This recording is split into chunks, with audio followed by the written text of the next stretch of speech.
Get in the field. Get in the paint. I went viral. It scared me and I took it down. It's a bunch of bad kids with free will that want to let us know how much we suck. So imagine how many times it would take somebody seeing you for them to book with you. Do those voiceovers and don't do it. Hey y'all, so come with me. You are risking losing clients. Hey sis, let's talk. So you're a great braider, but literally nobody knows you exist. Let's get into it. So the first thing that you have to have, and a lot of people don't talk about, is when you get on social media, before you even decide to post that first video, and okay, not just any video, a video that you know has the potential to go viral. Before you even think about posting content in order to attract clients, before you even think about posting content to make money, you first have to fix your mindset. You have to fix your brain to not give a hell. When I tell you, I probably blocked so many blessings not posting videos because I was scared of the reaction that I was going to get.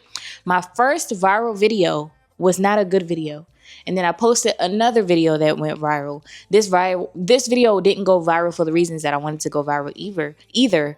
But if I did not post that video, that second video, because the first video I took it down because I was unaware to how cruel social media was. I had no idea. So when I went viral, it scared me and I took it down the first time. The second time I posted a video and I was like, oh, this is the one. It went viral. I got so much negativity. But guess what? That happened in 2023. My braiding business has been up ever since. So let me go ahead and tell you a little bit about how social media works.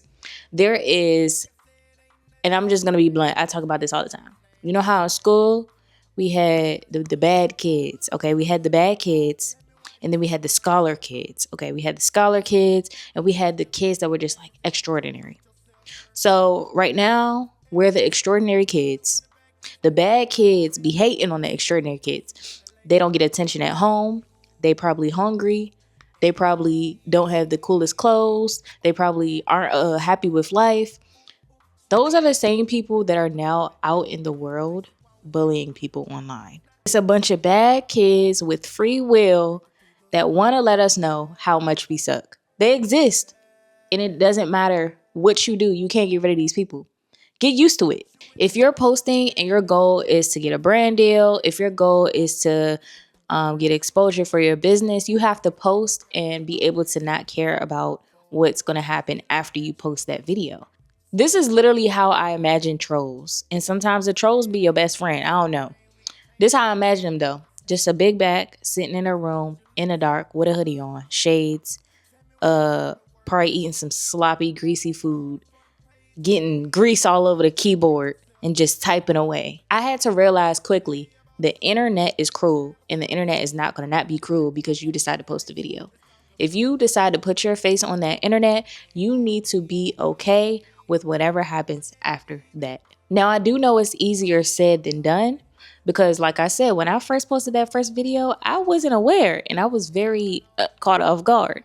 But then once I posted that second video, I was like, I'm gonna just let it be. This could be a blessing. People are always gonna have something to say. You have to be confident enough that you are doing what God has sent you on earth to do, to where when you post it, it does not matter what people have to say because they're going to have something to say. It's just a matter of, are you letting these comments affect your mental? Are you letting it scare you away from posting that content that you know you should be posting? If the only thing standing in the way of your success and your exposure in your business is you posting on social media, are you going to let trolls or potential like fear of literally nothing, because these people don't exist, the internet is not even real.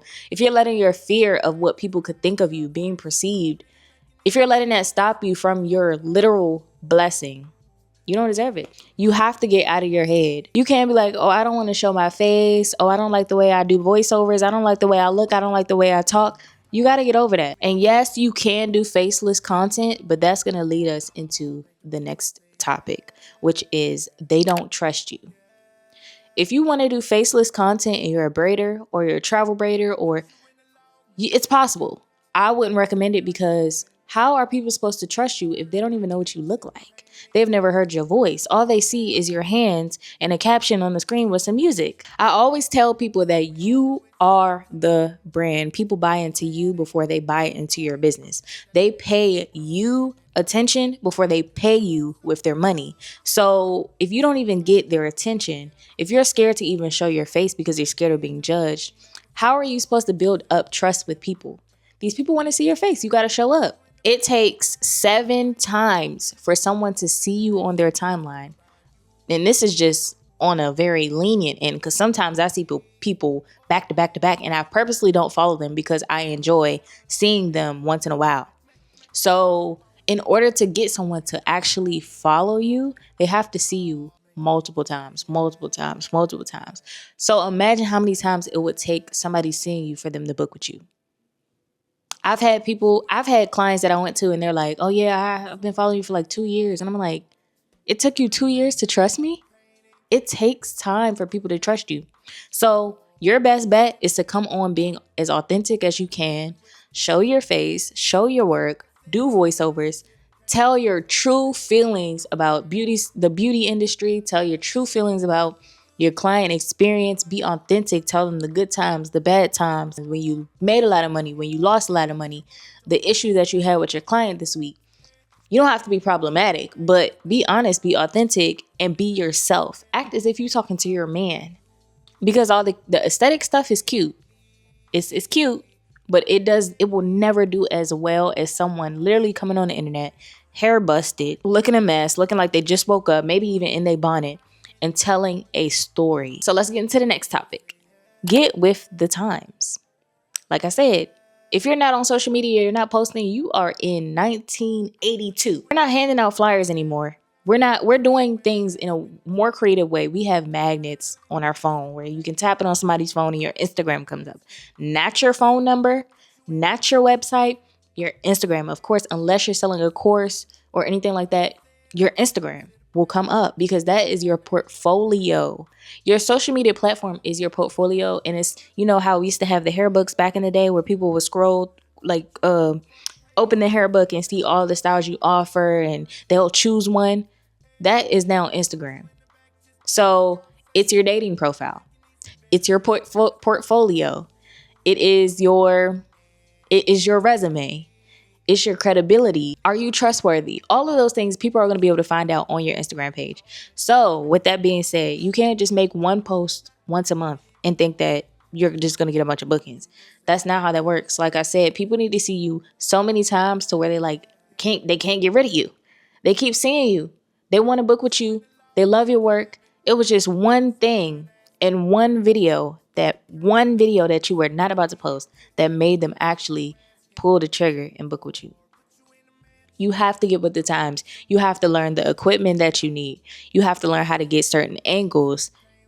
You need an iPhone. I'm sorry. Actually, iPhone camera is always going to be crisp. It's crispy. I don't know who try to come out the woodwork talking about Android camera's better. You can tell when something's recorded on an Android. Okay, let's get that out the way. So iPhone, DJI, however you want to record it, get that 4K, that crisp quality, that crisp lighting. Get with the times, guys. It's 2026. If you do not have a social media platform, you are going to be left behind, period. And when I say get with the times, I'm not only talking about just being on social media, but how you film your content is really important. People don't go on Instagram. It's not 2011. People aren't on Instagram posting just pictures now. If you post just a picture, your work has to be so good that people are just ignoring the fact that it was a boring post. If your work is amazing, but again, all the other things have to line up. The work has to be great. The lighting has to be crispy, on point. Your client 9 times out of 10 has to be attractive. So it's all of these things that go into the aesthetics of, the things. And if you're not doing those things, if you're not paying attention to the small details, you are risking losing clients. Do those voiceovers and don't do a, hey y'all, so come with me to da da da da. No, we're not doing it. It's 4 a.m. and we driving to North Carolina. Let's go braid up this first time client. Keep people engaged. Learn about hooks. Learn the voice fluctuations. Is that the word? Inflections? Flashes? Learn how to use your voice when you're recording this content because it matters. Learn how to overlap each voice memo clip. And the best way to learn is to first become a consumer. I know we consume all the time, but I want you to intentionally consume content. So that means consume content that looks like what you want your content to look like. Not just any old person though, people who actually get good engagement. Look at those people and compare what you're doing now to how they're doing it and learn how you can do it the same way that they're doing it and just copy it. Of course, not word for word, bar for bar.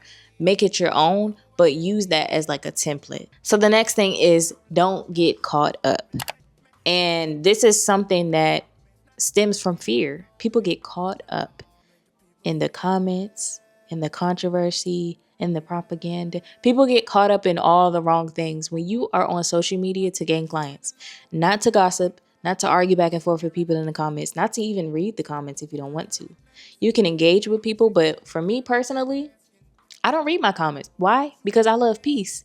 I already know it's 10,000 people in there telling me, your body, your hair, you're talking about things that have nothing to do with the video. And do I want to risk my peace? No. So what do? Instead of letting it consume me so much to the point to where I'm getting depressed or I'm looking at myself and I'm insecure, I just don't look at my comments. And you don't have to look at your comments unless you have tougher skin than me. Maybe my skin isn't as tough as I think it is, but I'm not looking at them comments, baby. Y'all can have it. Y'all talking to yourselves in the comments. I promise you. Unless you got to know where you can look in the comments. Like on YouTube, I can look on the comments. Instagram and TikTok and YouTube Shorts, where hundreds of thousands of random people can see me. I prefer not to look through those comments because why? Why are we doing that? So whatever you need to do to protect your peace, you need to make sure you're doing that. Do not get caught up in what people say. I've had people make comments. I've had someone call me a man. Congratulations on your transition, bro. People are like, oh, you live on Section 8. People, oh, you have square hips. I think I saw those comments by accident. But, those are some things that whether we try to remember those things or not, like it kind of sticks with you. Like bad comments sometimes can get to you. And if you allow it, it can put you into a depression. So if you know that you're the type of person that cannot handle that type of heat, just don't look at the comments. What I do, I post my content and I go. I say comment luxury down below and I'll teach you how to start your travel braiding business in 5 days. And I have an automated system that sends them a DM after they comment. I don't have to interact with anyone because up until this point, if you have a question, you can DM me. Comments, y'all got it. I promise you. So do whatever feels right for you. Do whatever, protect your peace in whatever way you prefer to. But the whole point is to not get caught up in this social media life. Put your phone down. Post. Go about your life. Don't even look at likes. Don't look at engagement. Because that's going to be discouraging in the beginning. You're going to be like, why is nobody liking this? You don't have to worry about it. Just focus on putting out the content. That's all you need to focus on. So the very last thing we're going to talk about is it's super important, y'all. And that is doing what works. What's the point of going viral once when you can do the same thing that you did in a different way and go viral 20 more times in a month? Most of my videos go viral, and it's because I use a certain formula. I start off with a good hook, I tell a story, and then I give them a call to action at the end. So start off with a good hook. Let me give you an example of a good hook. Let me give you an example of what's not a good hook, okay? Come with me to go do some knotless braids. Who cares? Who literally cares? You know how many people are doing knotless braids on the internet? Nobody cares. But what you could say is, come with me to go braid up this single mom. Or come with me let's go do a house call. Let's go What am I trying to say? Let's go braid up a new single mom who is 2.5 hours away. You could start off by saying, like, telling her story if you work at a salon. So this client has never had this type of experience with a braider before. That's a hook. That's a good hook. That's a verbal hook. A visual hook. Exchanging money is a visual hook. The ending product is a visual hook. If your work is good enough to catch someone's attention. The way you do your content matters. So keep posting these videos, keep trying things, keep figuring out what your audience wants to see. And the only way you can actually figure that out is just by producing content, recording, posting. And eventually you'll see what your audience likes and then just repeat that same formula over and over and over again. And those clients are going to start flowing in. Those brand deals are going to start flowing in. The attention, the credibility. The more you post, the more credibility you get. Period. It's the laziest way to gain credibility, but it is effective because credibility should be coming from your clients' testimonials and just things like that. But when you have a lot of videos on your page, that is a form of credibility because people are paying attention to the fact that you've been posting since 2020 or you've been posting since 2018. So maybe I'm not getting scammed, or maybe she's actually a good braider and people, I have all this content and people are seeing clients coming back and reoccurring clients, the same faces. So you have to post, y'all. And I'm not going to tell you again, actually. This is the last time I'm telling you. I'll probably tell you again. But for right now, this is the last time I'm going to tell you. Okay. So doing what works is going to require you to actually look at your likes. Eventually, you're going to have to look at maybe once a month. You're going to have to look at your likes and see what got the most engagement. That does not mean if you don't feel comfortable looking at comments that you have to look at comments, because you don't. We want to look at the engagement. So you can see the number of comments that you got. You can see the number of likes, the number of shares. Those are the things that you want to focus on. And of course, Instagram has an analytics tab where you can see your demographics. You can see who are you reaching, male, female. Are you reaching people in Africa the most? Are you reaching what age range, 18 to 34? So things like that you'll be able to see, and you have to pay attention to those things because you want to cater to the people who are watching you. Anyway, I'm really tired of y'all being fake scared to show your face, and the hard truth is nobody cares until you make them care. So are you going to make them care, or are you going to sit around with no clients? Or are you going to be interesting on the internet and make people care and make people want to book with you because they love your work and they love your personality and they love your honesty and they love your bubbly personality and they love... What are you going to do? I need y'all to make a choice. If you're interested in becoming a travel braider, I'm a travel braider and I teach other people how to become travel braiders. I'm carrying this travel braiding industry on my back. I got too many clients and I need y'all to take some from me. So if you're interested in becoming a travel braider, make sure you check the description below and I'll share with you the information for you to join my 5-day challenge where I teach you how to start up your travel braiding business in just 5 days. So we talk about get in the field, get in the paint. Bye, y'all.